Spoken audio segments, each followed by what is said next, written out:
Say hi, people. Hi. Say, like, wave a little bit. And then say, subscribe with Prime. That is fine. That's close enough.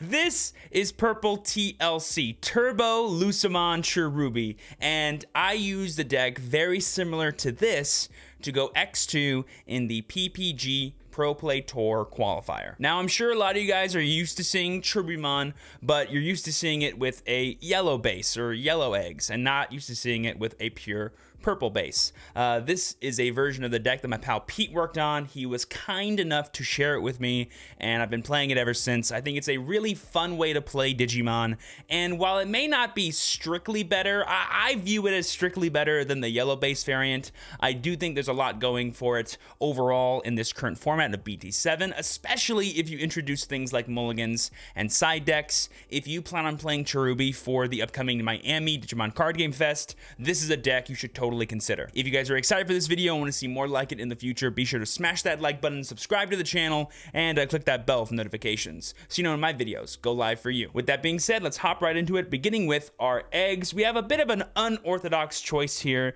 in the form of 4 copies of starter deck Pagumon. For those that don't know, this card has an effect inheritable that says on deletion, trash the top 2 cards of your deck. You'll see later in our rookies that we're playing things like Impmon, and the idea is to combo Impmon with Pagu, so that way when it dies, either by attacking security or by using a card like Calling from Darkness or Deathclaw, we get 5 mills from the top of our deck that hopefully will be really cool cards that we can call off with Cherubi's effect, or even cards like Purple Tamers that we can recycle with things like Rihimon. So this just basically adds to the trash pile of our deck, which in purple usually acts as your second hand. And if you guys have never seen a Cherubimon deck before, the main idea is to have a bunch of different powerful level 3s in your trash that you can recycle and call whenever your Cherubimon dies. That's the main idea, and this entire deck is built on making that happen as quickly and as consistently as possible. Speaking of making that happen consistently, we have 3 copies of the main man himself, Cherubimon. Now, originally I was playing 4 copies of this, and that's because my deck wasn't ideally built for the Pro-Play Tour Qualifier. I didn't have all the cards that I wanted, but now I do. So we're back down to 3 Cherubi. You don't really need more than 3, thanks to cards like Matashita. If you ever do mill it, you can get it back very easily. Basically, as long as something isn't in your security, it's fair game for this deck. You can reach it whenever you want to, especially if it's like in your deck at all. I promise you, you're gonna draw it with how fast this thing can churn through its deck. That's why we call it Turbo Lucimon Cherubi. Moving on to our level 5s, we got 4 copies of Rihimon. Some people, I've heard it called like Raihimon, like Raihan from Pokemon. Let me know how you say it. And then we have 2 copies of Rebellimon. Originally, this list only had 4 copies of Rihi and then 1 copy of Rebelli, but I found that having the extra copy is really good because a lot of the time you can do a really cool play where you have like a Loamon or something, you have 3 memory, you go into Rebellimon, go to 0, and then you evolve into Cherubi, who you use his on-digivolve effect to kill a bunch of your opponent's rookies or level 4s, and then on the following turn, you activate a card like Deathclaw, or you activate a card like Calling from Darkness that will proc his on-deletion effect to play a bunch of different rookies from your trash. Really cool. Basically a way to add to your extra defense while also being a nice form of removal. And then Rihimon, of course, is the pinnacle of the purple hybrid strategy. On deletion, if you have a hybrid in your traits and this card sources, play a Purple Tamer from your trash. Absolutely insane card. Sometimes you can win the game just by cycling Rihimons, because very easily you can go like, you know, Lowy, Rihi, swing, replay this mat, go Lowy, go Rihi, swing. If you have Bokomons in play or things like Analog Youth to gain memory, you can do that a lot. Really, really fun play. The only other card I would consider playing in the main deck right now is a card like Neo Devimon, but right now there's really no need to do it in the main deck, and if you do want to play that card, all the tournaments that are worthwhile are having side decks included, and so you can always just throw it in there and then throw it in here if you want to use it. Moving on to our level 4s, this deck is built on a purple hybrid package, so this lineup's pretty simple. We got 4 copies of Loemon and 4 copies of Kaiser Leo. Personally, my favorite one of the 2 is Kaiser Leo, because if you guys don't know, his effect to gain retaliation can happen when evolving on top of a Kochi Kimura or when evolving on another hybrid. Him being 2 cost most of the time and or 1 cost sometimes makes him a really good removal spell against things like red, green, or even yellow sometimes when they go like really aggro with their Jet Sylphies. Really nice card. Really no need for any other level 4s. Eismon would be a nice inclusion. Scatter mode to help you discard a lot of cards quicker, but there's just no room in this deck. You'll see later that the biggest issues with this deck is finding room for really cool tech cards. And what's really cool about the purple version that differs from the yellow version is it's easier to find the room for the really impactful cards that can help you win grind games against certain matchups. Rounding off our purple Digimon, we have our rookies. First, we have 4 copies of Impmon and 2 copies of Elecmon. That's it. We just have 6 rookies in this deck. Like I said earlier, we have a lot of ways just to churn through our deck and constantly draw cards, and purple rookies aren't the only things we want to see in our opening hand. So I promise you that while our purple rookies may be at low numbers, our going first cards or cards we like to see in our opening hands are in an ample supply. But really quickly, we have the 4 Impmon, basically combos super nicely, like I said earlier, with the Pagumon to give us 5 mil.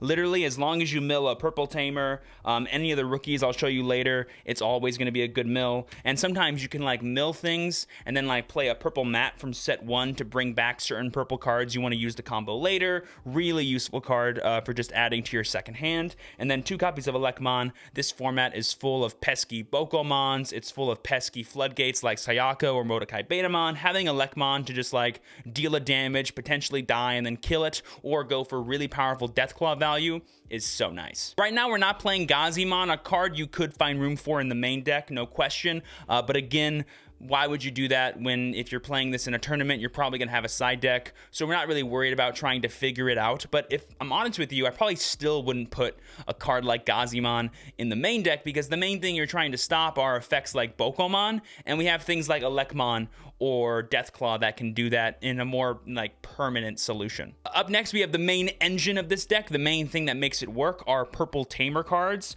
Because Cherubi can only play purple tamers from the trash, or because we need to have enough tamers in play to get a bunch of different level 3s from our trash, we have an ample amount. It also just naturally combos with our purple hybrid package.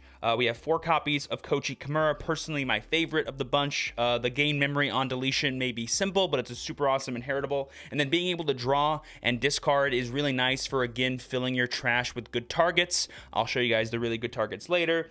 Then we have 3 copies of Matashita, and a recent inclusion is 1 copy of the 2-drop purple Mimi Tachikawa. And then finally, rounding off all the tamers, we have 3 copies of Analog Youth. So originally, Analog Youth was at 4 and Mimi wasn't in the deck. However, against Mirror Match, against Blue, against like really any deck in this format, Mimi has become more and more useful. And a problem that I had a lot was in testing, I would have a bunch of Analog Youths, but not that many purple tamer cards in play. And the reason why that's important is basically for every purple tamer you have in play, and then for every Bokomon you have in play later, that's essentially a free attack you could have. And being able to have that much attacks in the late game just to OTK when we have the ability to, while using, Cherubimon's on deletion effect, is super big. This could be like a card like Kari Kamiya, but I figured having another 2-drop to help like replace the Analog Youth was a good place to start. And if I'm honest with you, I get more value out of this than I do out of Kari Kamiya. And in terms of like turn 1 play, like any combination of Kochi, Analog Youth, or purple rookie plus Boko are always ideal. And then finally, rounding off all of our purple cards, we have 2 copies of Shavar's Lersates, 2 copies of Deathclaw, and then 1 copy of Calling from Darkness. First things first, best removal spell in the game. We can recycle this with Matashita, so 2 is more than enough.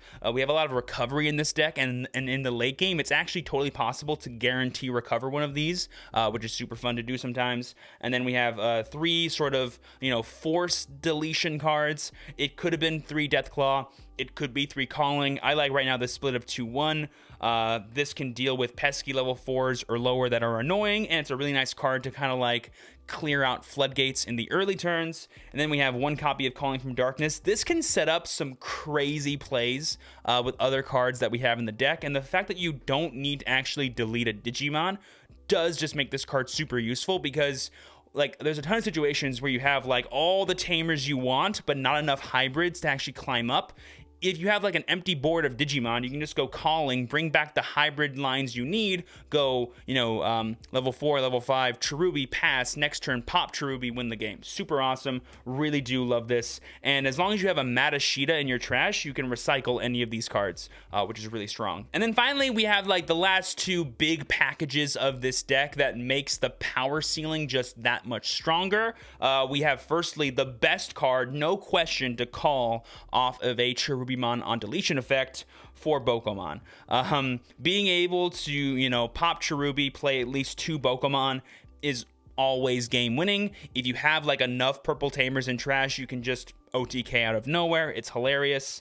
You can also combo this with our other card, Susanomon, to help ramp up damage against yellow-purple, against mirror match, against just like slower decks of the format. But the main purpose actually of Susanomon is to make sure we don't deck out, because sometimes against the more grindy decks like mirror or yellow-purple like hybrid, what can happen sometimes is it takes us too long to get all the tamers we want and the most ideal cards in our trash, and we might just deck out by the time we finish setting everything up. So having this as a way for us to remove a threat and then put 10 cards back into our deck to make sure we don't deck out has been super nice in testing. And we can just like combo that with the fact that, I can just get 3 Pokemon and play really easily, and then just 1 Digivolve into a 3 damage Digimon out of nowhere.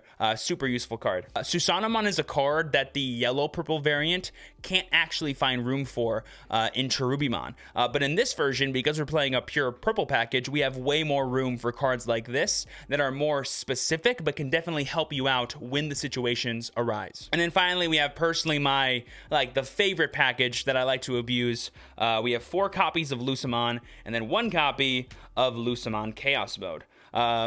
The reason why you play the 4 copies of Lucemon isn't because you need all 4 to resolve in a single game. It's just to max out the potential of you milling them from your deck. You could play things like Bushiagumon or Salamon, but Lucemon is just the best non-purple or